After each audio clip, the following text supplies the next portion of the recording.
All right, we're back. Episode 83 of the Morse Code Podcast. Dan Morse, Soapy Priap. The Wes Welker episode. Yeah, took the words right out of my mouth. I think we forgot to do one last time for 82. This it's gonna be pretty wide receiver heavy. Yeah, during the 80s. I can't think of an 82. Who does Maz get? We got to give him someone good. 82. Who was the last 82 for the Pats? I know an 82. Actually, I think he follows the show. Shout out Ryan McKenna, R82. Good. Oh, that's not who I was even thinking of. But yeah, who are you thinking of? Tim Brown. No, who's the guy on? Hold on. Before Leahy yells at us. Hold on. What guy? I was thinking of Travis Kelce, but he's 87. I think. Fuck Travis Kelce, bro. Yeah. Oh boy, I think I got a good one. I'm not a Travis Kelce fan. Oh, I agree. Or I'm with you. What number was this motherfucker? Was Dante Stallworth number 82? He came up when I searched it. I know he killed someone with his car, but I don't know if he was number 82. You're thinking of 86, which is what 86, that poor woman crossing the street. What a bizarre story that was. That was during his Patriots tenure, no? If it wasn't, it was like shortly after, I want to say. Patriot way. But also he's like fully, not that he was at fault or not that he's a murderer, but he's drunk, right? Actually, I don't even remember the story. Was that your defense? I don't know, but I'm pretty sure that now he's he's in media, I think. Oh, cool. We'll have to ask him about it next week when he comes on. Yeah. That was a strange story. Going the Patriot way down to one way. Turn that into it. So episode 83, let's get right into it. So we have the majority of this episode is I don't even call them interviews anymore. Just our conversation with returning close personal friend at LaJethro Jenkins on Twitter and Instagram and everywhere. From episode 42, if anyone wants to catch up on the previous. Yeah, good call. Appearance. Episode 42 is when we first had him on. That was over the summer. So we're talking a lot of NBA bubble and stuff like that. But if you're on Twitter, if you follow the NBA, I'd probably assume you follow him as well. I think we put him on our Mount Rushmore of NBA Twitter when we first started talking about that. Yeah, him, Josiah, Dragonfly, and Tyler. Yep. Another fun conversation. What did we even talk about? We talked about food. A lot of food. Good call. We did bring back the wings, drums versus flats conversation. No spoilers. You'll see how he had his ruling. And took a trip down peanut butter and jelly lane. Yep. And then just a lot of depressing talk about the joy of going to a restaurant and just having a genuine good time. Yeah. Pre-COVID and everything, which I for one can't wait to get back into. Post-COVID, not mid-COVID. But I wish I could take a nap and just wake up and it's June. I'm looking forward to June. I got high hopes for June. I do too. I think June could be a good month if we get our shit together. But anyway, before that, I should address this briefly. I've had a lot of people reach out to me about my cell phone. So cell phone gate 2K21. So you've probably noticed the Morse Code Podcast Instagram handle has been pretty dormant the past couple of days. A, because I typically run it from my cell phone, and B, for the life of me, I can't log into it from my laptop. Like I can't even restore the password. I'm that far gone from how the fuck to get into this thing. But anyway, so I was snow blowing the other day. We had for our local listeners, we had a pretty hefty snowstorm the other day.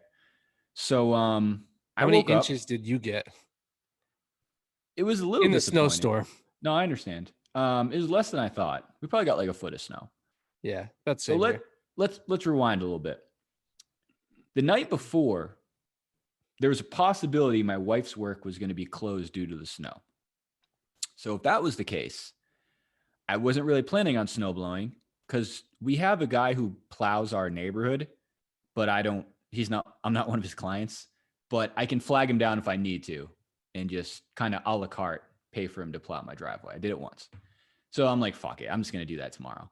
I was talking to my wife. I was like, how do you feel on a scale of like 1 to 10 comfort you're going to be closed tomorrow? She's like, oh, 8 or 9. I'm like, okay, I'll take those chances. She found out at like 5 o'clock they were open because the storm was a little underwhelming. That Wednesday, it really wasn't snowing up here at least. So I was like, all right, shit, I need to go snow blow so she can get to work. So I'm a family man. I do what I need to get done. I go out, I snow blow. I had my iPhone in my pants pocket and I was doing an area. I slipped. I ate shit. I fell upwards and landed on my ass. So I really hurt my tailbone. I broke my hand with my left. I broke my fall with my left hand. So that hurt as well. And little to my knowing, my cell phone simultaneously flew out of my pocket. So You go back or front pocket with cell phone? Side pocket, front side pocket. I was wearing sweatpants. Okay. I don't think I had it back. It wasn't an option. So that went flying out. I backed up the snowblower, continued my path, and I heard something, but I was like, all right, that's a stick. I'm not sure why there'd be a stick there, but that was a stick or a rock or something. No big deal. Continue doing it. I finish. My wife gets to work safely. All done by the time my son even wakes up. It was like done by 6 o'clock. Light work. I come in and I'm like, all right, I think I'm going to listen to some music or a podcast on my phone. I couldn't find it. And I looked everywhere. And eventually I was like, I texted my wife as like a joke. I was like, I can't find my phone. Honestly, I think there's a small chance when I fell, my cell phone flew out of my pocket and it must have flew out of my pocket into my path and I must have snowblowed it over. Ha ha ha. And then I realized that's literally exactly what happened because I went outside and I was like, all right, I'll go back to the scene of the crime where I slipped. I'll shovel around a little bit and I found a few bits of little something. But then, dude, and I wish I had it. I must have thrown it away. I found a single piece of plastic with the Apple logo on it. And I was like, that's definitely exactly what happened. I snowblowed. You're just holding like the volume buttons and the power buttons separately. Wait a minute. I know there's more to this equation. But yeah, that was that. And then came back. I ordered a new cell phone. Unfortunately, I ordered it to be shipped to my father's house about 2 hours away. So I don't know when I'm going to get that. My hand really hurt. There's a point in the day where I thought I broke my hand and my ass from that same fall. Both didn't come to fruition. Woke up the next day feeling fine. But long story short, that's how my Tuesday started. And here we are. The nor'easter of 2021. It was a real son of a bitch. Yeah. I don't know if we've talked about this before. I'm not a fan of snow at all. I have no reason to like it. Okay. I've always said that. Like, unless you snowboard or ski or, I don't know, work as a full-time plow, I don't know why you would like. I don't know why you would like this. Like, what's the cliche thing in New England? Oh, I love the seasons. I love all 4 seasons. I don't love winter at all. I hate it. There's nothing I like about it. Matter of fact, take it one step further. I don't like fall because it means winter's coming. Shout out Game of Thrones. No, I like fall very much so. But you're right. Fall is like the Sunday evening of like the seasons. Yeah. The nicer fall gets, you're just getting closer and closer to winter, which I'm not a fan of. It sounds like you. I'm 100% a summer guy. Summer's the best. I think New England summers are perfect. I think I like spring for like the opposite of what you just said. Like fall, you don't like fall because it's going into winter. That first day of spring where it's like nice enough to go outside, like without a jacket and stuff like that. That's a great day. Big fan of that. I remember being back in college and you knew it was the first day of spring because you go outside and all the guys are wearing like kilts and that's what they call them, like those Scottish skirts. All the guys. I know what you mean, but people don't wear those around here. Am I thinking of something else? Scotland, maybe. Yeah, but I'm thinking back to college. Oof, boy, were those tough days. Seeing like frat bros. The first day, like frat bros could go to the front yard, line up some frizz, maybe some like beer pong, flip cup outside. It was a good day for them. Infuriated me because I liked it because I was just like, all right, here's a group of people I know I'm never going to want to be friends with. So I can just cross them off the list. So that was a good feeling. Yeah. They get to move the bench press from the basement to the front yard. Oh boy. Yeah. Yeah, so that's that. Sorry, I know looking we have forward a to spring. huge frat brother listenership. Mm, So I hope. sorry to those guys. What was I gonna say? Oh yeah, it's almost like those people that are like, well, that's the thing about New England summers. I'd rather it be 25 degrees out than 95 and humid. I'll take 95 and humid all day. Oh yeah. I can go I'll take inside and just 195 and humid. I'd rather vacation on the sun than spend like a week of like minus degree temperatures outside. It's just Oh, miserable. that's another saying. I'm glad you bring that up. That's another saying that like fucking I don't know older people, Dan Bollier like to use is Boomers. you don't like the weather in New England? Just wait 5 minutes. Ugh, I've never heard that, but I hate it Yeah. a lot. I feel like they say Terrible that saying. about everywhere. But it is true in New England, but I don't want to hear that saying. I thought you were gonna say if you don't like New England, just leave or like get the hell out. I've never understood that one either. Like that was a big saying over the past, let's call it the last 4 years. Hey, if you don't like it here, just move. Okay, sure. Okay, no problem. Like, let me just uproot my life and move to fucking Switzerland. Wait a minute. Oh boy. About this weather thing. You know what I really, really dislike? And I'm wondering if you've seen this. I'm sure you have. Is Probably when have. someone from There's we have- nothing you've seen that I haven't seen. So yes. go ahead. Unfortunately, we have some friends who have done this, but when people move out of the New England area and move to like California, plenty of those people have moved back. But at the same time, while they're in California, it'll be like the middle of January and they'll post like a picture of their weather app. And I'm like, dude, no thanks. like people, here's what I mean. Blocked. Well, it's not just people who are doing that, but people who have been out there for years. So it's like, dude, we get it. Like Right. if we wanted to move out there and could, we would. So like get over it. I get it. Like it's almost insecure for you to do that. I do have a counterpoint though. I feel like basic people in New England, I feel like I've fell victim to this too. As soon as you get like that 0 -2 degree day, they'll screenshot that too. But at least that's to be like, man, this sucks. This sucks. Yeah. Okay. Yeah. I got you. I think that ship has definitely sailed for me. I'm not moving out west anytime soon. I've established way too much here. I got too many people who depend on me. I hate to say it, but they do. I don't know. I'd like to. I thought I fit the criteria to be selected, but I wasn't. We should do a separate podcast with like the best like meme clips. We should have done that for the year-end episode. There were so many good ones in 2020. That Isaiah Thomas one. I remember when we had another talking about Mount Rushmore of NBA Twitter when we had Josiah on. It's like I'm the type of person that I'd rather take the clip. Like I'll scroll through not recently, but I'll scroll through my phone and like go to those videos I have saved.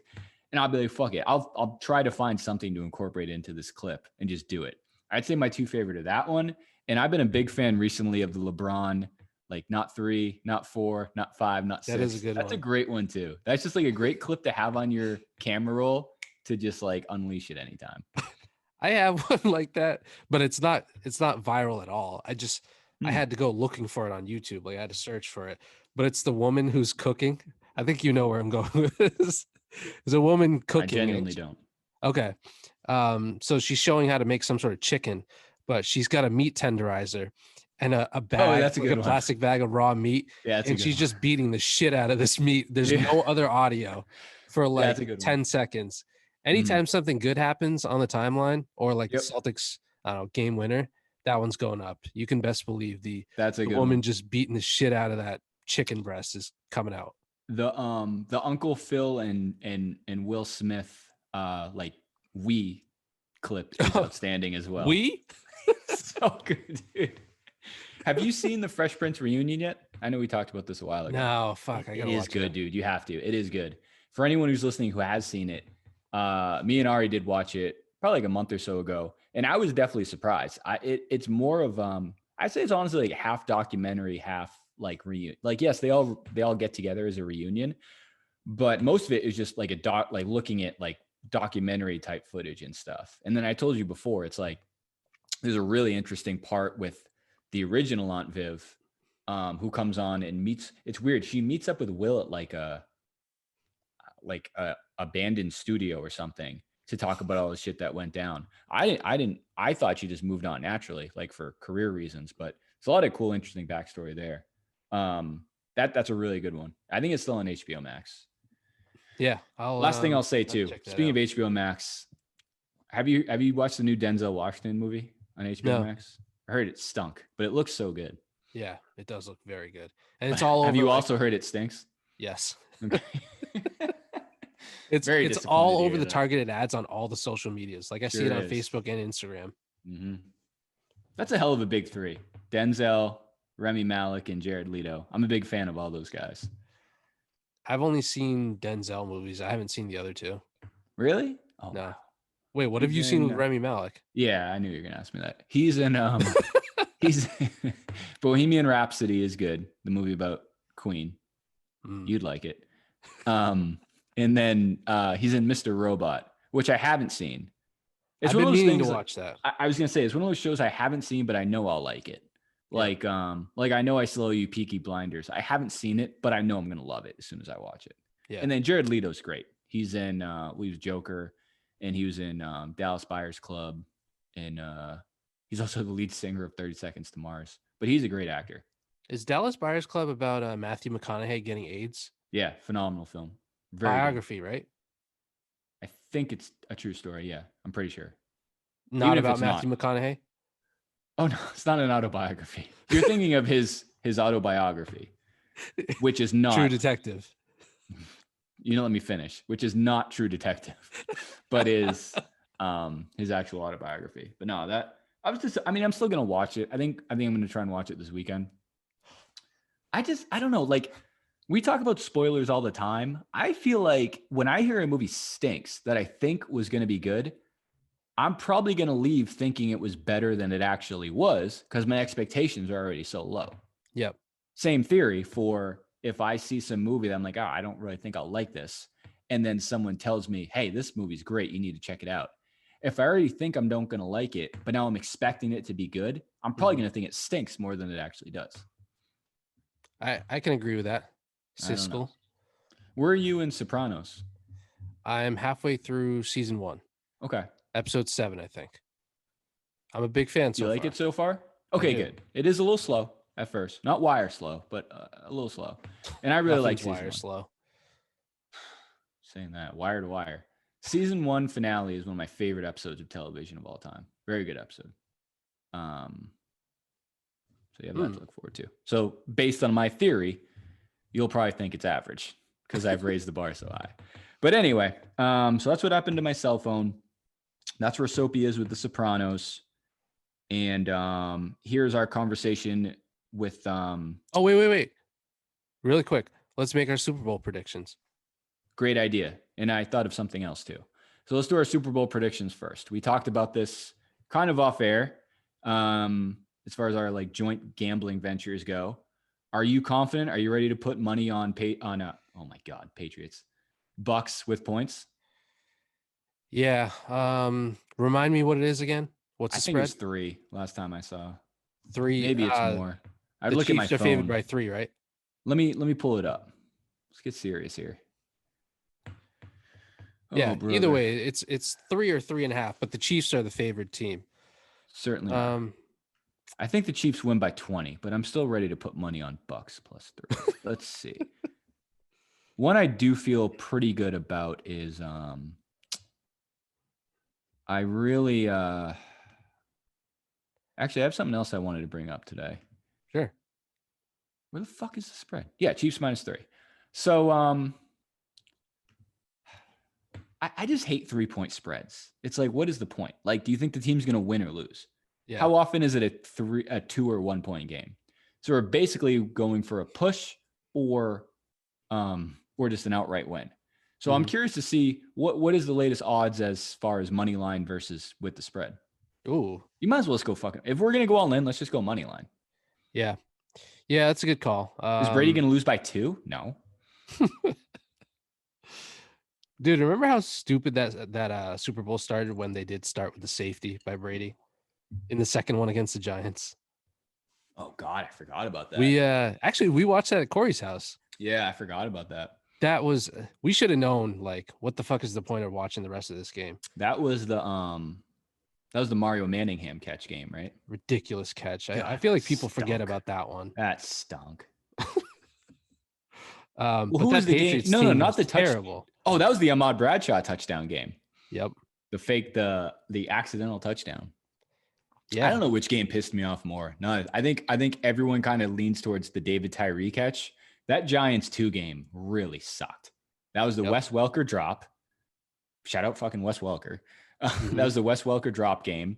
That was the Mario Manningham ridiculous sideline catch. And then the Ahmad Bradshaw bitch ass falling into the end zone. People forget Ocho Cinco had 1 catch in that game. Yeah, good for him. I think. All right, I'm pulling up this this spreadaroo. Let's see. You know what else was ridiculous was this came up on my Facebook memories because today is the anniversary of the Eagles Super Bowl, the Nick Foles Eagles Super Bowl. God. But on my Facebook memories, I was watching the Donovan McNabb Eagles Super Bowl, which I prefer personally over the other one. Terrell Owens had a ridiculous game in that Super Bowl, literally playing with a broken leg. Mm-hmm. And 9 for what? 122, something like that. He put up some numbers with one leg, and not down to McNabb just wasn't enough to get it done. T.O. is also better than Jerry Rice. I think he's 2. I think it's Moss, T.O., and Jerry Rice. Yeah. I think we've talked about that before. Go ahead. What do we got for money line? Money line is plus 140 for the Bucks and minus 160 for the Chiefs. Well, what's with the spread? Bucks plus 3. Yeah. That is minus 108. Nah, fuck that. Nah, straight. Well, let's just go money line. Why not? Yeah. And then I think if you're confident in the Bucks winning, you have to parlay it with Tom Brady, Super Bowl MVP. You don't have to, but it's like there's no way they're going to give it to someone else if the Bucks win that game. Yeah. He could go 0 for 30 with 19 interceptions and he will get Super Bowl MVP. I hate verbalizing bets because I always get burned. Dude, no. This is nothing official. These aren't our bets. Yeah. This is the podcast predictions. So I'll say this. I think this has nothing to do with my bets. I think the Chiefs win the Super Bowl. Okay. I think the Chiefs win the Super Bowl 30. Sean Olsen's not going to like this. I think the Chiefs score 31 You dare say double digits. 31 even seems low. Yeah, 31, 27, 28, something like that. I'll go 31, 27. Chiefs. Okay. So I'm with you that it's going to be a close game because Tom Brady has never played a Super Bowl that was a blowout ever. Correct. Yep. 100%. So this is going to be another barn burner if you are rooting for him. It's still almost going to feel like a Patriots one because I'm rooting so hard against the Chiefs. 100%. I don't want them to be. I'm treating this like a Patriots game. Yeah. That's all we have. I think I'm going to say also a close game, but I'm going to say Bucks 38-35. Okay. I mean, I can see a shootout for sure. Something like that. But again, that just kills my theory of the 3-point spread. Like, why not just take the points and call it a day? Yeah. Because I think the Chiefs are going to win. But if I were to make a wager, I would wager on the Bucks, A, to make it more fun, and B, because I'm going to take a risk. Gambling is about taking a risk. I think it's worth taking the risk to see if the Bucks win. Mm-hmm. And Tom Brady will 100% win MVP. Here's the other bet I was curious about. You don't have to pull it up now because it might take too long, but I'd be very curious to see if the futures are out yet for division champions next year. I would put money on the Patriots winning the AFCs next year. It's just something I feel very confident about. I think they're going to do something this offseason. And I think they're going to win the AFCs next year. Well, I think the bet is worth it because I assume they're going to be not the favorite to win the AFC East. They'll probably be the second, maybe even the third. But I could see that happening. I think they're going to figure out quarterback. They're going to figure out a competent quarterback. And I think they're going to pull the trigger on a wide receiver. And they're going to get some defensive guys back. And I think they'll probably get one more defensive guy. I hate to say it. I think they might get JJ Watt. And I don't think he's going to be a huge difference maker, but I think he'd be a good guy to have on the team. And I want to see them spend money at receiver. I know on Felger and Maz are talking today. I think the big ones like Allen Robinson, Kenny Golladay, and Chris Godwin. I would really like Allen Robinson in New England. I think those are some good I'll take any of those like guys. second tier names. Did you watch the show today? No, I didn't get to catch it. I watched I heard a little bit like in the background, but Murray put out a thing, quarterbacks he would trade Bill Belichick for. And it was like, I mean, they're all ridiculous. It was like Deshaun Watson, Justin Herbert, Kyler Murray. And I would do all those too. A couple other guys. He had Baker Mayfield on that list. That's the one I would never do. But that led them to a discussion about what Dak Prescott would cost this offseason. I would sign Dak Prescott in a heartbeat if he's at a discounted price. I would love to see what Belichick could do with him. Because I think the Cowboys could draft a decent quarterback, trade Dak, or not even trade Dak. I think he's technically a free agent. He signed a franchise tag. Take him, draft a quarterback, sign a receiver, and I think they can win the AFC East. At least, if they're like plus 200 or more, I would do that all day. God knows, I really hope that Belichick is coming out of he's catching a lot of flack, obviously, with Brady getting to the Super Bowl. I just hope that he is as motivated as I think he should be to prove all the naysayers wrong, of which there are many. That'd be an interesting look if the Bucs win and then he pitches Chris Godwin to come to New England. That'd be an interesting storyline. And I don't even like Chris Godwin.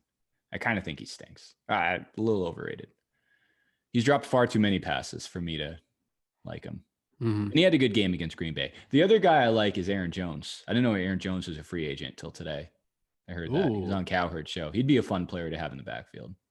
Damian Harris, Aaron Jones, and James White. Who? Sony Michel. He did have great draft pick. I'm not saying this to be sarcastic, and I know it doesn't mean much, but he did show like some improvement at the final few games. That was like, wait, where the hell did that come from? In terms of like burst a little bit. Too little, too late, buddy. Yeah. Story of both of our lives. Too little, too late. Yeah. All right. You're too little and I'm too late. Right. I'm feeling if I had to make a prediction, Chiefs win close. If I'm making a bet, it's worth it to put some money on the Bucs, I think. Make it a fun afternoon. Fair enough. I favor the Bucs in both reality and in the wager. Okay, cool. We'll get right into our interview or conversation with LaJethro Jenkins. Talk a lot of fun stuff. At this point, though, make sure if you're watching this on Facebook or YouTube or wherever you're listening, hit the subscribe button. That'll make sure as soon as we drop a new episode, it goes right to your phone, right to your whatever. If you're watching on Facebook, leave a comment, drop a like, hit share. Lets us get in front of more people. Maybe a kissy face emoji. I know you're a huge fan of those. Big fan. That would mean a lot to us and the show. And without any further ado, here's our conversation with LaJethro Jenkins of the Jenkins and Jones podcast. Peace. Yeah, you came on at episode 42, and now you're back on 41 episodes later. And it feels like maybe a few months, like 5-6 months, was it? Maybe at most. Time doesn't even fucking exist anymore, man. I swear to God, bro. I was like yesterday, I swore it was fucking Tuesday. Like swore. Like I would have bet like my existence on that shit yesterday. And it was like, it's Wednesday. You know what I mean? Like none of it matters anymore. Time is a flat circle. Yeah. LaJethro McConaughey over here. Right. Dan will probably hop back on in a second, but okay. Yeah, we'll get into it. But actually, really quick, I'm gonna keep this in there. But since you're from St. Louis, have you been to that place that's supposedly like the best? It's either the best ice cream or the best custard in the world. You talking about, was it Dewey's? Yeah, it's a funny name. Dewey's custard spot. I think it's called Dewey's. I mean, can I be honest? Custard is some white people shit, dog. Like I'm not I'm not running over. I'm not driving, like 30 minutes to get some custard. I don't know what's the best custard and what is the best custard. Who's to say? I've heard about it. You know what I mean? Like, but none of my buddies were like, yo, we gotta hit Dewey's. You know what I'm saying? Like, that wasn't us. I mean, I was going to Goody. I was hitting the steakhouse. You know what I'm saying? He's from St. Louis. You know what I'm talking about. You know what I mean? But yeah, I wasn't really. I mean, South. It was. I think that's like past South City. That's like South County. So that's like a good 35 minutes. And here you can't leave your house without driving 30. But in St. Louis, like driving 30 minutes, it's like driving like a year, bro. You know what I mean? It's like it's like 30 minutes. That's literally on the other side of the city. You know what I mean? Like so yeah. Let me ask you this, because I have shout out to one of my good friends who listens, Ethan. He's from, or at least at one point he lived in Missouri. What's the best barbecue, steak, whatever out in St. Louis? I don't know how often you get back, but shit, before COVID, I was going like at least twice a year, if not 3. I mean, I love St. Louis. Like the air breathes different when I go back to the crib. You feel me? So like I always need that reset, you know, being around my family and my favorite people in the world, like 90% of them live in St. Louis, you know what I mean? So yeah, all my family and friends are there. So yeah, but like I'll hit steak out, you know what I'm saying? But like as far as like just fire ass spots, I mean, the best barbecue I've ever had in my life is at Red's Barbecue. Doesn't exist anymore though. But if you're from St. Louis, you know what time it is. They have Sugar Fire is fire. You know what I mean? Like that's some really good barbecue there. But like my favorite spots are like Goody Goes Crazy. Country Girl Pie House got some fire ass hamburgers. You know what I'm saying? Like with the, you know, they put the pepper in the burger. You know what I mean? That's how you know it's a real, it's love. You know, they serve it with love. You feel me? So yeah, but I mean, those are the places I really was fucking with when I was in St. Louis. I know there's shit. Soul Taco. That's my favorite spot, actually. I say Soul Taco, my favorite spot. They got Korean barbecue. They got these fire ass burritos with like, you know, with gogi beef and all that shit. You know what I mean? Like, you know, I don't, you know, I get the white rice instead of the hot ass rice. You know what I mean? But I'm not super into spices like that. But the shit crazy. The shit goes crazy. How long you been in LA now, by the way? Been in LA like 3 years. Oh, okay. 3 years, you know what I mean? So it's been a little, yeah.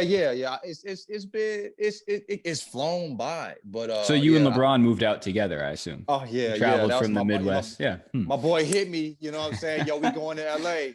You feel me? Like, you know, hey, let's where do I sign? Yep. Where my man's at, that's where I'm at. You know what I mean? Clutch Jenkins. Right. Where we going next, Bron? Let me know what time it is. You know what I'm saying? Let's go here. Actually, first of all, real quick, congratulations to you. Appreciate as it says, LaJethro Jenkins, episode 83. But congratulations to you, you and Dragonfly, excuse me, and Gardy. We now part of the Cowherd podcast network. The volume, we don't. I'm not calling him Gardy anymore. I'm calling him Mikael. Gorabasio. Mikael. Much He's gonna sexier. hate that. He's gonna hate that, but that's why I love it. You know what I mean? As a man of culture. Right. Yeah, right. Mikael. But yeah. So how'd that kind of come about? I mean, we have an agent and everything, so they figured all that out. You know what I'm saying? That's so like cool. most things we have, we run it. We're running by him, or like he's got it for us. So maybe people will hear about us and ask us to do shit. But yeah, like it's been like 6 months in the making. You know what I mean? Wow. So I mean, it's a process to get all that shit done. You know what I mean? Sure. But what I really like about it is we got to be us.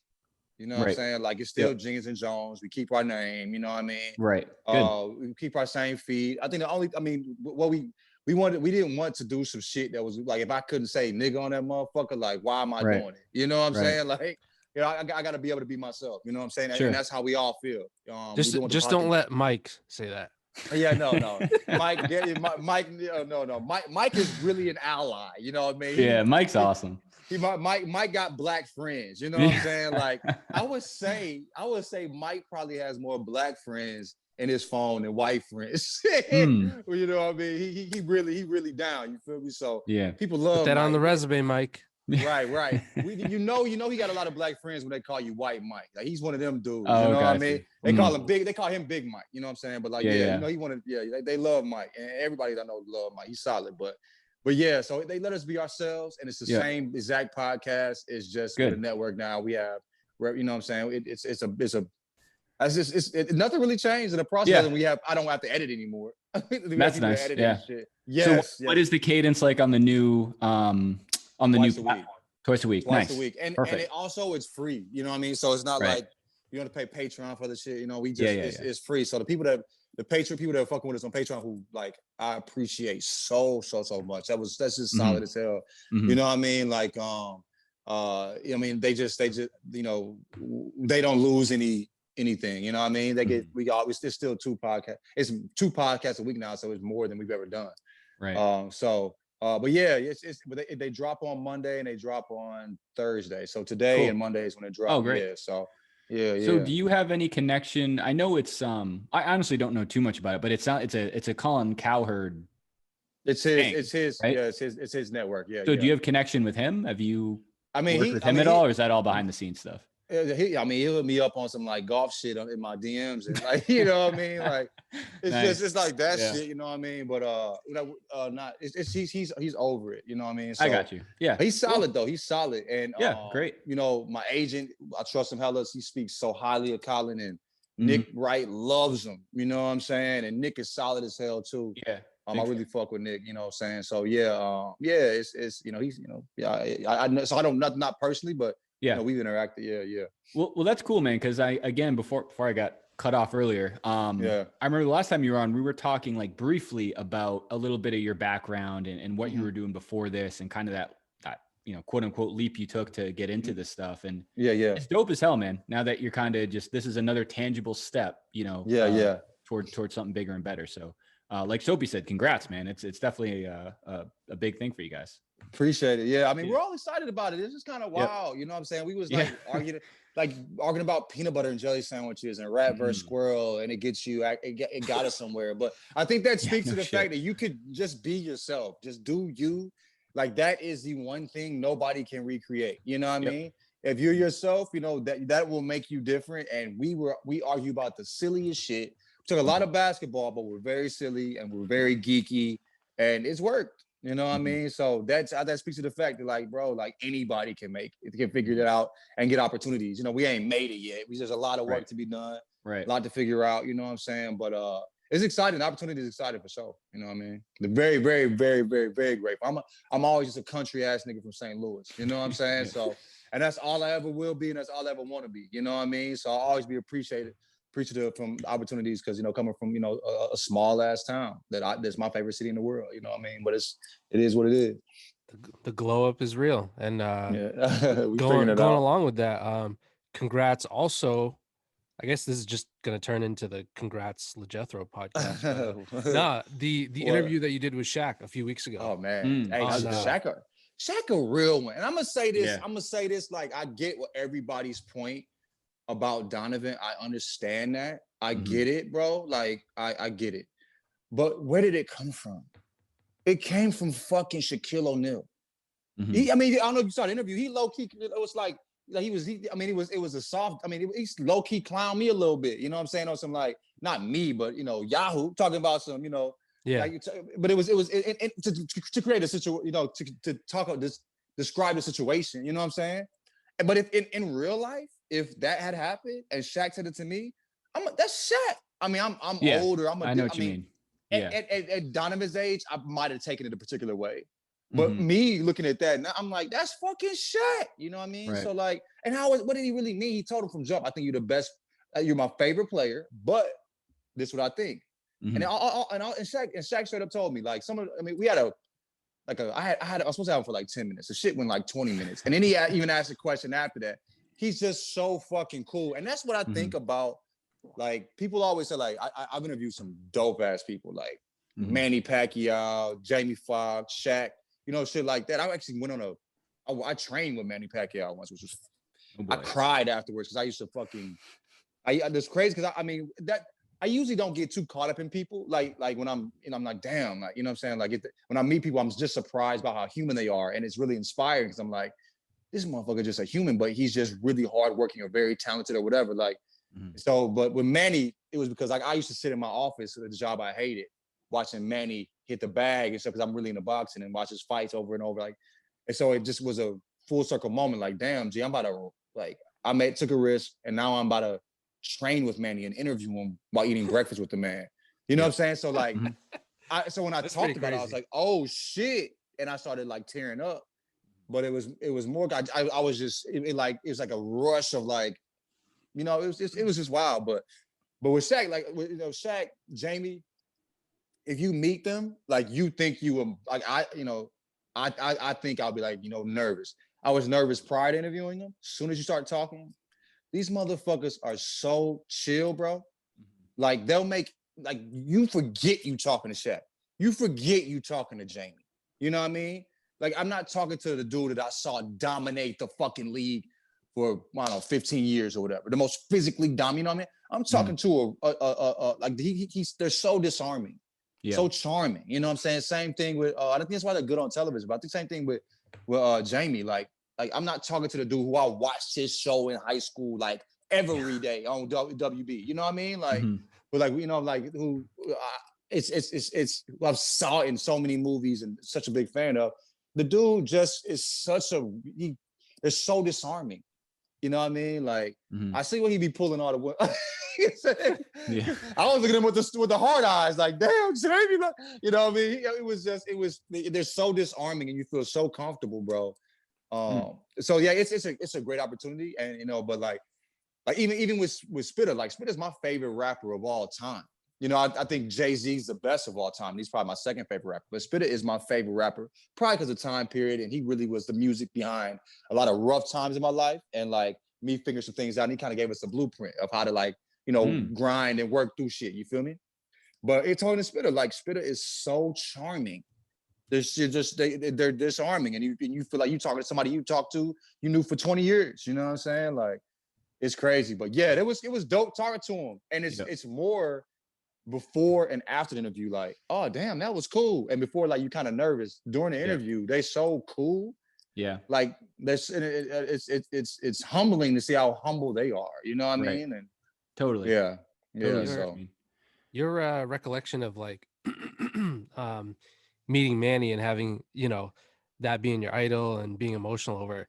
That's how Dan is with Bob Cousy. He used to watch his highlights at work all the time. They got to meet.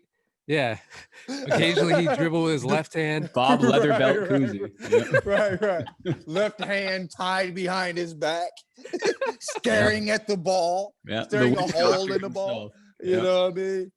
Yeah. I'm glad I haven't had any of those things. I mean, it's funny when it's like, to me, it's like, fandom is such a weird thing. People get so connected. Even with, like, we were talking on the podcast recently about like the Kyrie shit. I wrote a story about how weird that people were handling that, being that we know something's bothering them, give him space to work on that. You know, like, just because he's, you know, we love watching him play. We want to see him play, but he's still human. You know, like dog, like, you know, we understand, you know, anyway. But like how we talk about how, you know, Bron's so hated. And you know, based upon, because, you know, what's the name? Courtside Karen.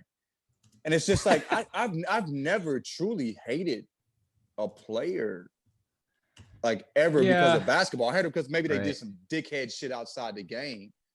Or, you know what I'm saying? Like that, like maybe their personality, things they've done outside the game, but not because of the, you know, what, like them on the court, you know, being good at their job. I've never like despised that, but fandom is so weird where people get so connected to players. You know, despise these players and love these players, and they take it personally when you talk about certain players. It's kind of weird. I've never been that. You know what I mean? I think a good example that we've talked before about on this show is Kobe, because like we're both Celtics fans, and there were games when I literally hated Kobe Bryant because this dude would just kill us and dice us up. But it's like I think there's a human part of it where it's like, okay, I can separate basketball and real life. I don't fucking hate this guy. I don't know this man. No, you know, when everything happened last year, when he, you know, passed away, I've said this before, like on this show, that was, I mean, I'm 32 years old, been probably watching sports for 20, 25 years. That was the first one where I was like, this is like affecting me. Like, this fucking hit. And I used to hate this dude. And now it's like, this fucking sucks. So you know what I mean? And that's the thing though, like I wasn't a Kobe fan. You know what I mean? Like I think I jumped off when he like, you know, he's the snitch on Shaq thing happened. You know what I mean? They said he snitched on Shaq. You know what I mean? I was like, I'm good on that. But at the same time, I respected his game greatly. Oh, of course. And I watched every Kobe game I could. It was must-see TV. Yep. And that's the same way I approach the Warriors. I hate the Warriors. Yep. You know what I'm saying? I despise them. But I watched as much Warriors basketball as I could. I'm not an idiot. You know what I mean? I might be a hater, but I ain't stupid. You know what I mean? Warriors played some basketball we'll never see again, probably. Yeah. Kobe was the last of a particular breed of basketball player. You know what I mean? That dude was a psychopath on the court. And I loved watching him play. And the way he approached the game, it was like the skill level he had where he can give it to you in any way possible. Why would I not watch that as a fan of basketball? You know what I mean? Definitely. And so the thing is, but like if I were to see Kobe, it's not like fuck Kobe, or if I was to see Steph, I'm not like fuck Steph, and I'm not gonna be like, I hate this guy. You can tell I hate this guy, but like the dude that's married to courtside Karen, like I'm not. Have you seen that guy, by the way? Like pictures of him? Oh, he looks like a loser. He's built like a burrito, bro. He looks like such a douchebag. The dude, he has these Dior shoes where he they're black and white, and one lace is black and the sock is white, and then the other lace is black and the other lace is white and the sock is black. Like, he's like, you are everything that I hate about humans. And one thing, and then what's weird about them is like, what's amazing about them, and what I think is beautiful about them actually, is they're so terrible, but somehow, some way they found each other. And there's something there. Yeah. Like, you know what I'm saying? There's something beautiful about that, is people that terrible still can find each other and find love. And to the point where they're arguing with LeBron James together on court. You know what I mean? With limited fans, where he's going to hear you. Defending themselves against, against each other, against LeBron James. And I think that's beautiful, but at the same time, fuck them forever. I hope I never see them ever again. They're fucking weirdos. Me too. And like people like I have more actual dislike for them than I ever had for Steph Curry. Oh yeah. And he abused me for years. I think as humans, they're bad. I think Steph's a great fucking guy. I just want LeBron to win everything. You know what I mean? And so like, but when it gets real to the point where people are like, I can tell if I see Steph, I'm be like, oh shit, that's Steph Curry. You know what I mean? I want Steph to, when Clay got hurt, I was sick. Yeah. You know what I mean? I want to see them in full power. You know what I mean? But right. No, I think it comes with weird. You know, they are. I think it comes with age and maturity too. You know, if I look back when I was like 10 or 12 years old, I'm trying to think. Like, I remember, like, if you look at like baseball, like I was a Red Sox fan. I hated the Yankees. I was like, I don't like these guys. These guys stink. As you get older, it's like, okay, these are fucking people. Like, I know what it's like to be a person, and like, I understand. That is part of the fun of it too. I think, of being a kid. Like, it was like, I hate these guys. It's so real. It's so real. Yeah. And then the humanity comes into it. I know. You know what I mean? And the understanding. You're like, and it's, you know, like when a player that, like, when I remember when Katie went down, and I'm like, anyway, but this. Yep. Anyway, lose. I want y'all to lose, but not like this. You know what I mean? Like, you know what I mean? And then Thompson, it was just like my stomach hurt watching this. I'm like, I don't want this. You know what I'm saying? Like, it was horrible to see. And this is a guy that rooted against them. I'm a guy that rooted against them every fucking second of the way. You know what I mean? But it's like, you know, that's how it goes. It's how it goes. So here's the thing. Couple quick ones before we let you go. Kind of going for a little bit. So I'll do one. I'll let Soapy do one. We've had last couple episodes. We've set the internet on fire with some. Okay. Long story short, going back to what I was saying before I got kicked off Wi-Fi. When we had Dragonfly and Mike on, we were reminiscing on your peanut butter and jelly debate, which you kind of brought up earlier. I asked a simple question to Soapy the other day about wings, because I was ordering wings online one night, and they gave me the option to order all drums or all flats. And I was like, flats all day. Flats all day. Oh boy. Flats. I was like, I've never seen this before. You're my boy, John. Because I didn't understand why someone would opt to have non-drumsticks if that was even an option. Bro, the floor is yours, please. This is the thing about this. This is the thing about flats. So I think with the flat, first of all, the meat for me is just, the meat is just different. I like the meat better. I don't know. And the experience of the wing is better. You feel me? Yep. Oh, it's a terribly messy experience. No, because you're not as you ain't reached the black belt level that I am of wing eating. You feel me? You have G14 classification. G4, I'm top tier with it. You know what I mean? Yeah. All right, go ahead. Go ahead. But you stick the whole joint in your mouth, and then you pull the bones out. Bink. That's how you do it. Or you can do it where you can, and you don't get all the meat. You break them in half, and then you get the rest of the meat on there. It's so easy, so efficient. Drumsticks, the meat is tougher than the flats. I agree. And also, I like that. There's so much cartilage. I mean, you must be a big cartilage guy. Yeah, you no, I hear you. You like to make life harder than it has to be, apparently. I just think there's I would my argument was I will understand that there's probably more meat per whatever cubic centimeter on a flat. But there's nothing to me, there's nothing better like a nice fat drumstick where I bite in and I know I'm getting nothing but meat. But that might be it. That might be it. I'm gonna tell you one thing that kind of fucks me up about chicken and the drumsticks in particular. It's a leg, or the drumstick is a wing. You know what I mean? But anything shaped like an actual animal part will fuck me up, kind of. You know what I mean? Like when I eat actual drums, you know what I'm saying? Like I'll think about it looks like the leg on a chicken, and I'm like, damn, this is really a chicken leg, dog. Like I see where it went on that fucking bird, and it fucks my mind up. You know what I mean? But turkey legs. I eat a turkey leg. I don't feel that way because I don't give a fuck about turkeys at all. Oh, those are a different category. And also, turkey legs are so good that it's like I can't. I genuinely can't care. But if I'm eating a fucking turkey, like a wing, and sometimes you see the vein and shit, not a wing, but like a drum. You see the vein, like that vein was belonging to a fucking animal, like that. Yeah. Sometimes when I think now I feel that, bad. It fucks me up. Asshole. Yeah. The flat just looks like, like steak. I don't know where the fuck that meat came from. They could have put that from, I don't know what piece, you know what I mean? I know it came from a cow, but it don't look like any cow piece. You know what I'm saying? That's fair. I'm just saying. I mean, my mind I think because there's small. Y'all see what I'm saying though? Drumsticks. It's like a little cute animal, and then no, you're right. Now I just feel terrible. You guys must be sponsored by PETA. On the new show. No, I'm still eating meat. I had a steak last night. I got fish tonight, bro. I will say, I don't want to talk about this for much longer, but a nice local fare, deep fried turkey leg. Oof, I'd pay top dollar for that all day. Turkey legs is peak. That's peak. I'm gonna keep it a stack with you real quick. When people for Thanksgiving, motherfuckers be cooking whole ass turkeys. That shit trash.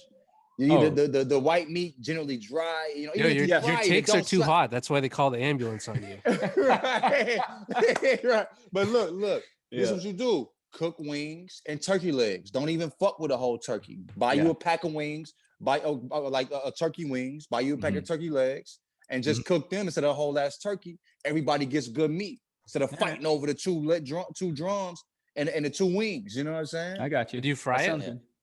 I mean, a lot of times I eat them baked. You know what I mean? I like to keep it real healthy, but I mean, sometimes I eat it fried. I mean, Thanksgiving already, man. That food already wild enough, bro. It's gonna take me 2 months to work that shit off. I eat a lot, bro. Like my friends make fun of me because I pull out the baking pan, like an actual baking pan, like the glass one. That's your plate. That's my plate. That's a move, bro.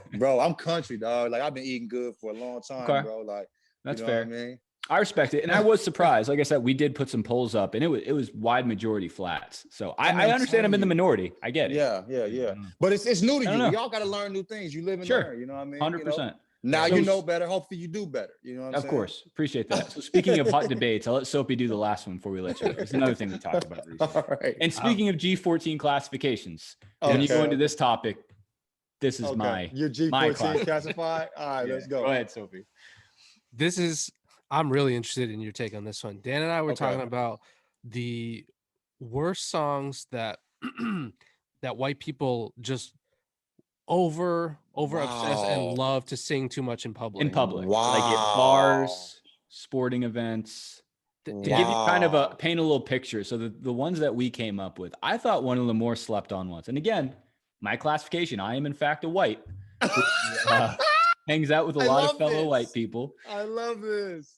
I'm not a huge fan of this one, but I've seen it enough.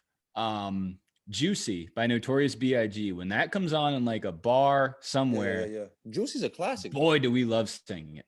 But it's a good song. That's a very good song. I don't think it's a good song, but it's killed it for me because it's been like, ruined by white people. You haven't been around. I'll hear your take on this. Not the only thing that's been ruined by white people. Of course. fair again. It's always interesting to see how white people handle the chorus. And you know what I'm getting at. When a certain part of the chorus hits. If you don't know, now you know. Some people go silent. Some people throw in an ad lib. Yeah. Any come to mind? I know you've been out and about as well. Any classic white people sing-alongs that you would care to mention? And it doesn't have to be rap, because there's so many, of course not. Even non-rap songs that I just never want to hear again because I've just heard them too much in a bar or at a wedding, whatever. A couple others were "Don't Stop Believing" by Journey. We love that one. Sweet Caroline. Boy, we love that one. But I'll be honest though, I don't hear a lot of white people music. So like those joints go crazy to me. You know what I mean? So that's how white people feel about like rap songs. Right. There we go. That makes sense. On the occasion where I hear Sweet Caroline, I might get emotional because I haven't heard it in 12 years. All the ways I go are like, you know what I'm saying? I mean, you know what I mean? Like I hardly hear that. I'm gonna switch the question. Okay. White people music that I think is underrated. Okay, even better. A joint that I think people really should fuck with. Soundgarden, Black Hole Sun. Great song. Oh, that shit. We don't talk about that song enough, bro. Like, I remember that song to me. Everybody talks about, you know what I'm saying, Nirvana, Teen Spirit, right? Yeah. I mean, I'm old enough to remember when that first straight dropped. You feel me? When they on MTV, I was in my basement in like its first or second grade. I'm losing my shit. Like I don't know why the fuck I like this white ass song, but this shit is incredible. You know what I mean? I'm trying to imitate. I smell it. Right. My mom will probably come out and say like, "What the fuck wrong with this boy?" Like, you know what I'm saying? But Soundgarden is Black Hole Sun is pretty right up there with that to me. Yep. Right up. When that video, I remember being a kid watching that. Even now I watch it and I low-key get emotional hearing it because it was such a shocking, beautiful experience. Yeah. Where it was like the video, the song, it went together so well, and it blew my fucking mind. I've never they played the shit out of it, and I never got enough of it. You know what I mean? So like, I don't hear a lot of white people music. Yeah, I don't hear a lot of white music. So like that, I listen to a lot of shit, but I don't hear a lot of the shit that y'all love. You know what I mean? So I'm gonna give you the equivalent though, I think, for that experience that you had as a young boy. So for white people or for white kids like myself, that similar equivalent was I was probably 9 or 10 years old when Eminem Marshall Mathers LP came out. And that was the first one where fellow white kids like myself were, I need to find a way to talk my mom into taking me to the store so I can buy the CD, make sure she never understands what it is, and go up in my bedroom and listen to it on my Walkman and feel like I'm the coolest motherfucker in town. How do you feel about Eminem's music now? Have you listened recently? Not a big fan. I don't know. It didn't age well. Definitely I do remember the one I think that song Stan. Oh, yeah. This before like it had become like that was on Marshall Mathers LP. That was on that album. That album was crazy. But I remember and that's what made me. The first album I didn't really like. My Name Is and all that shit. Yeah, no, I mean that shit was capped to me. I don't think that was Dre. I think was that Dr. Dre or did he come on for Marshall? I think Dre was producing this shit then too. Once that was like a public relationship though, that's when I think it took another. Yeah, Marshall Mathers LP, I actually like that. That's the album that he made that I like. But I listen now, I'm like, this shit don't slide no more. But anyway, but that song right there blew my fucking mind. Stan's like, crazy. you know, Stan. It's like I was like, it made me think differently, like about like being famous. Like I'm like fame is it made it like that's a fear. Like that is how do people deal with that? Yeah. How can you be you know what I'm saying? Where you, like you said, he couldn't take a shit without somebody asking, like damn, can you imagine that?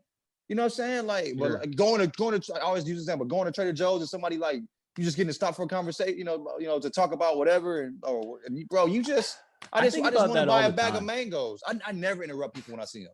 First of all, I don't have anything to say to them, but also like I don't want to interrupt them like during their day. Like I know people probably already doing that. Well, serious question, do you live right in like Los Angeles? I live in LA. Okay. Yeah. So do you run into celebrities? Are they at the grocery store? Yeah, I see them. That's crazy. It's so weird. I see them. Yeah, that blows my mind. It does. Yeah. So I was thinking about this before too. I do think that's crazy, like how celebrities go to the grocery store and all this shit. I also often think about like this might sound weird, but like just like what like a day-to-day like nighttime routine is for like a celebrity. Like for example, like what like Lil Wayne or like Drake or like Kanye West does at like 7 p.m. Like make dinner, watch Netflix, and then just go to bed eventually. I think their life was probably very like, was it no, it's not insulated. It's very like, you know what I'm saying? Like I think it's very controlled. And which I would fucking hate. Same. You know what I mean? The thing like with Bron, I remember seeing Bron's athletes too. Bronny. I remember seeing Bronny at a Drew League game. And he came to Drew League game with Dior and another homie. And it's like they came with security.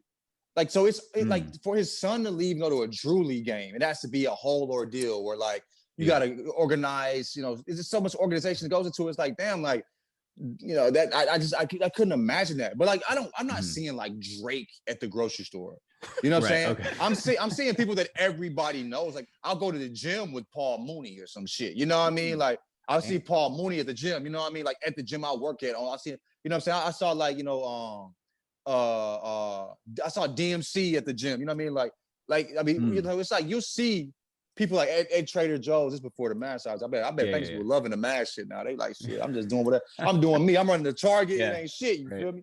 But we all masked up. But yeah, you see like, you know what I'm saying? Like Byron Scott at like the driving range. You know what I'm saying? Like, So like that's what I mean. That's Kurt Rambis at the car wash. Right.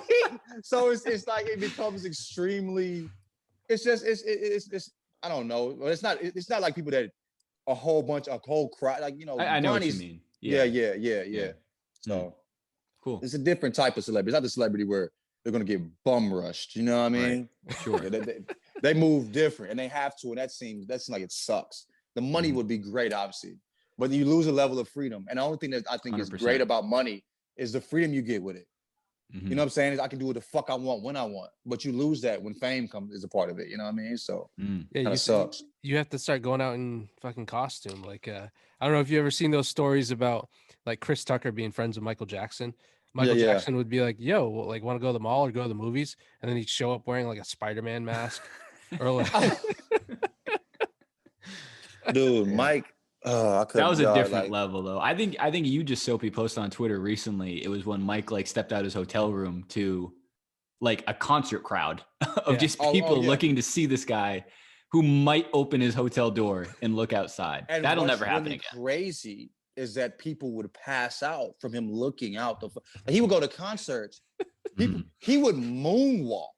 And a fucking crowd of people would dominoes just pass the fuck out. Like that level of fucking fame. I mean, there's nobody on this planet I gave a fuck about that much.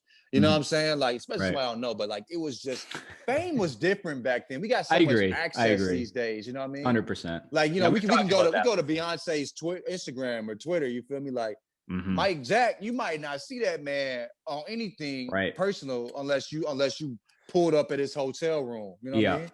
We talked about that a lot when Last Dance came out. I think that was like the last time it's like, holy shit, like that's MJ, Michael Jordan. That's Rodman. That's whoever. That's just not how it is. Because like you said, I know what LeBron's doing 24/7. Right. He's on live. We see his workouts. And I be watching them motherfuckers. Look at that pretty motherfucker. Doing squats with perfect form. I can't wait to see him next year. You know what I mean? Like 100 years old. All right, cool, man. I know we're coming up on time. We'll let you get out of here. Before we do, so I know we mentioned the new platform and everything. Where's the best way for people to find you now? You can just follow Jenkins and Jones on Apple or Spotify. You know what I mean? We're part of the Volume Network. You know what I mean? Nice. So follow them on Twitter too if you want to. If you don't, it's so weird because I'm not a podcast dude. I've never told anybody listen to my pod. You know what I mean? I have family, you know what I'm saying, that don't know I have a podcast. You know what I mean? Right. So I just drop it, you know, and put it out. And if people like it, cool. You know what I mean? Yeah. Great. You know what I mean? I'm never like, hey, you know, I got a podcast, you check it out. You know what I mean? People know me for 5-6 years and be like, oh shit, like, you know what I'm saying? What the fuck like, is this? I didn't know you had a pod, you know, bro. Like, you ain't tell me. Yeah. Yeah. Yep. I don't talk about work when I'm with friends. You know what I mean? Got you. So, let me ask you this. Do all your friends know you as John or LaJethro? John. When y'all see me, call me John. Okay. Nobody call me LaJethro. You know what I mean? I've had friends who like, you know, a chick hit me up on DMs or whatever, and I'm like, yo, my name's John. It's a regularest name ever. Call me John. She's like, no, you're LaJethro to me. Whatever. You know what I mean? But no, everybody end up calling me John. It's a very basic name, and it describes me more than LaJethro. I'm a John like a motherfucker. John Flat Jenkins. Flat Wings Jenkins. There we go. You know, we're on the same team. And you were team peanut butter too, right? Team peanut butter. Okay. Yeah. Okay. Are you team jelly? Okay, man. No. Okay. We're not disagreeing there. Okay, there we go. I hate to say it. I am more of like I'll have to listen back. I forget where I ended on that combo, but I am legit like I think 50-50 is ideal. If I have to go one way or the other, I'll go peanut butter a little bit. But for me, 50-50, it's just sugar. Jelly's too sweet. And I think it's best when jelly's best when used like a condiment is normally used, just addition to something. Sure. You know what I mean? So peanut butter is like the main course of that. You know what I mean? So what's your ideal ratio? 60-40 at most. Yeah. 40% jelly at most. Okay. Most. I can't surpass 40% jelly. Dan, where are you on this debate? Like if you had to go one more than the other? Peanut butter, if I had to tip the scale one way or the other. Oh. How do you feel, Soapy? Oh boy. I think it's jelly. I think peanut butter is just too dry.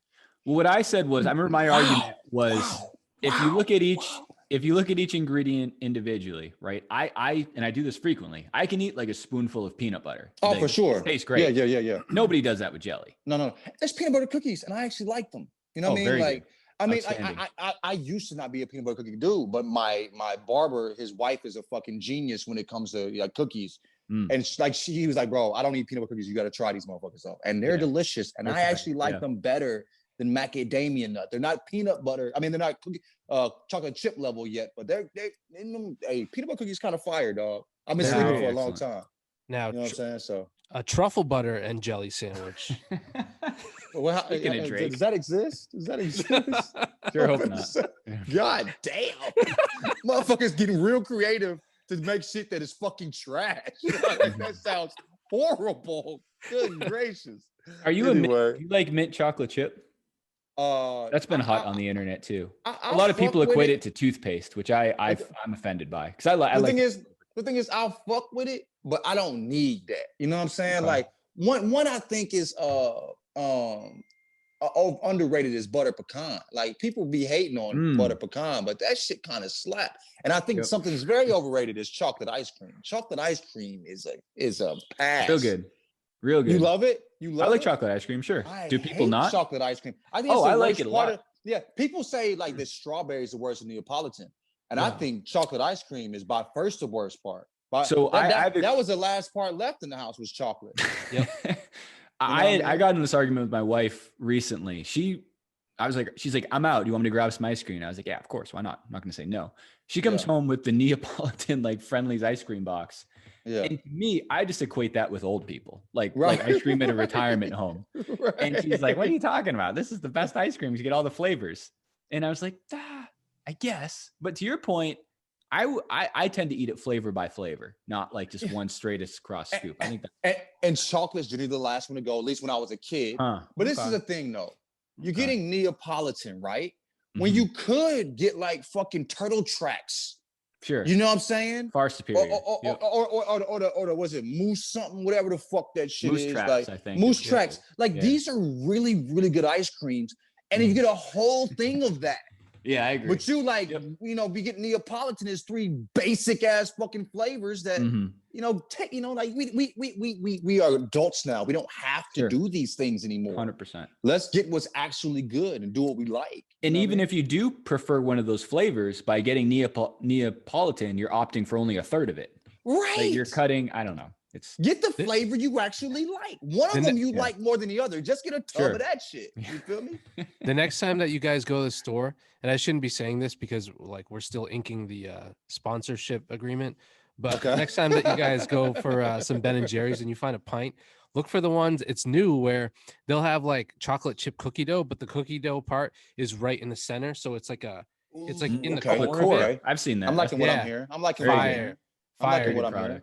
And yo, have you ever noticed that, like, shit, dog? Ice cream got some shit for the people. Ice cream's bag has gotten deeper and deeper. Oh, it's deep, bro. Maybe as far as desserts, maybe ice cream got the deepest bag. Cheesecake, the cheesecake, big cheesecake shit. Guy. Yep. Cheesecake got some flavors, bro. That's, you know, they'll go crazy. You know what I mean? Like, I don't know. I'm a big fan. Do you have Whole Foods out there? Oh, yeah, we got Whole Foods. Yeah. We got all that. I was a newer real quick to cheesecake because as a kid, that always felt like a sophisticated, like, we're having cheesecake. Oh, for sure. And I thought it was legit like a piece of cheese. Until I was like in my 20s, I finally was mature enough to try one. Cheesecake's out. I don't care what the fuck you put. Cheesecake's this is another thing that's underrated. Cheesecake Factory. How you gonna complain about options? How you complaining about options? But you know what I mean? Like for me, I get the miso salmon that goes crazy. They got a great ribeye. You know what I'm saying? I always sit at the bar. There's always cool people at the bar. They always got cool bartenders. They Long Island go crazy. If I hit the J before I walk in that bitch, I'm gonna leave twisted.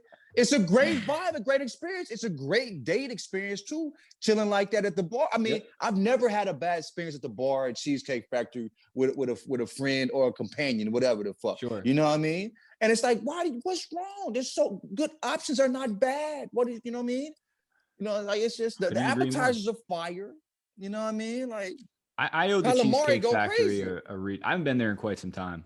But to your point, I've never had a bad time. Quality dining real experience. Good. And I feel like it's not super expensive, right? It's like more than like a typical chain. Bro, you go there, two people, get you an appetizer, get you dessert. You leave out that motherfucker at most 120. I'll take that. You know what I'm saying? With the drinks. You know what I'm saying? At most. I mean, maybe a little tip, you know what I mean? But like, you know, that's you know, you ain't I went to Noble once, left out 400. Never going again, bro. I went there on some I thought it may be 2 something when we got that. I said, God, sneaky. You know what I mean? Yeah. But it was so good. It was a great experience, bro. But Cheesecake would have went crazy. We would have had a lot of talking. We didn't have the extra weird ambiance and all that. It was unnecessary. You know what I mean? You would have had more fun. Definitely. Yeah, I mean, cheesecake, that's the thing. We always, you know, like these specialized places or these expensive places, we you know, equate that to better. No, it's not necessarily a better, because I care where the fun's at. You know what I mean? And it's fun and it's great quality food. You can't nobody tell me that. Can't nobody hate on that miso salmon. Can't nobody hate on that motherfucking ribeye. That shit is foundationally solid. That's, you know what I'm saying? You know what I mean? That's like the Denzel Washington, where like everybody thinks Denzel is good looking. Anybody bite into that miso salmon, they gonna find that thing delicious. You know what I mean? I think that unnecessary hatred. I've always said, you know, like going back, not so much recently, obviously, but like I've always, maybe not always, but definitely majority of the time, I've always had more fun at like a pregame at my friend's house as opposed to actually getting to the bar or the club, whatever. That's not fun. It's loud. You can't do anything. You're literally not interacting with people. And when you are, you're like, hey, just go to sleep. Yelling. Yeah, it's terrible. Big pregame fan. But the thing is though, once this motherfucker open back up, I'm sprinting to those very mediocre experiences because I need to get. I can't fucking wait to be so ready to go home. Yep. You know what I mean? Yeah. When I go out, you know, I'm gonna run out my crib to be ready to come back. You know, I think we need that balance. But yeah, so I agree. But at the same time, I'm hella ready for that. You feel me? Yeah. Hey, do you remember when I think it was this is the last thing. I think it was Tyrese. I think it was Tyrese that had a Benihana in his house. Do you remember that? Yeah. I mean, yeah. Although I know he's got a lot of flack recently. I don't know if you guys have seen his like Instagram posts and tweets. The guy from Too Fast, Too Furious? Yeah, he's just kind of weird now a little bit. No, he's not weird. I haven't kept up with him since Too Fast, Too Furious. He's out there. Mind oh yeah, he was hitting on like someone's girlfriend, right? Or like someone's wife or something. It went south even before that when he was talking about what. John, do you remember what he said about like how he got through COVID without getting it? Or how he got through the pandemic? I remember he said something weird, but honestly, bro, like that should be going in one ear and out the other, man. Yeah. I'm not trying to store Tyrese things in my brain. You know what I mean? I'm still trying to remove it, but yeah. Right. Anyways, I think he had a Benihana in his house, which is hilarious. I just thought pretty cool. You said Benihanas go crazy though, and like Shogun Benihana, they're not like big fan. Like people like like go to the. What my country ass, I love to go to St. Louis, go to the crab buffet at the casino. You know what I mean? We might pay, you know what I'm saying? Like that shit is that's good eating, a good time. You know what I mean? Like you know, everybody's so bougie, man. Like where the fun at? Where the fun at? You know what I mean? Benihana and like hibachi in general is almost perfect. It's like you're around a group of people, you're eating. It's not super loud. Nope. You have the cook kind of serves as a natural facilitator of the. I'm not a violent person. I would literally kill to go to a hibachi right now with no restriction. Curating your experience. The sure cook, you know what I mean? A lot of pressure. He's like the director and the coach, and you're the player and the performers. That tip got to be crazy for the like with in that situation. It's a performance. Damn right. You know what I'm saying? You going to Vegas every time you step into one of them. You know what I mean? You know what I'm saying? Yeah. So yeah. All right. Shout out hibachi. Higher the flame on the onion thing, like that determines the tip. Oh yeah, all day, 100%. Hey, bro, that's a good little. The more accurate he shoots from the field with the sake, right. They crazy accurate though. They have pinpoint accuracy. They be playing darts out there with that motherfucking shit. Yeah, yep, crazy. That's like if you're out with like new people. That is, I don't have anxiety, but my anxiety is on a high when it's my turn to get the fucking like egg flipped in my mouth or some shit. No, that's like going to the free throw line. Exactly. No time left. Why do we feel so much pressure? Like, because if you miss it, people are just gonna laugh and it's gonna be great. But we're so competitive about the weirdest fucking things. It depends on who you are in the evening. He's doing his job right. It's not his fault, right? That guy nails. That guy hits like the inside part of the strike zone every time. Right. So if you blow it, it's you that blew it. 100%. You know what I mean? It's all eyes on you. All on you. You know what I mean? I think it also depends on where you are in the evening, how drunk. If you're drunk enough, the group, you can laugh it off. I'm wasted. I can't do it. Right. Even if you're not, it's clear. It's the clear go-to. Right. But anyway, we could go on all day talking about hibachi shooting percentages from the field. But we'll let you get back, man. Thanks again for hopping on. Catch him on Patreon, Twitter, and hopefully talk to you again sometime soon, man. Appreciate it. For sure, man. Anytime. I love talking to y'all. Y'all appreciate that, bro. Appreciate y'all. Peace.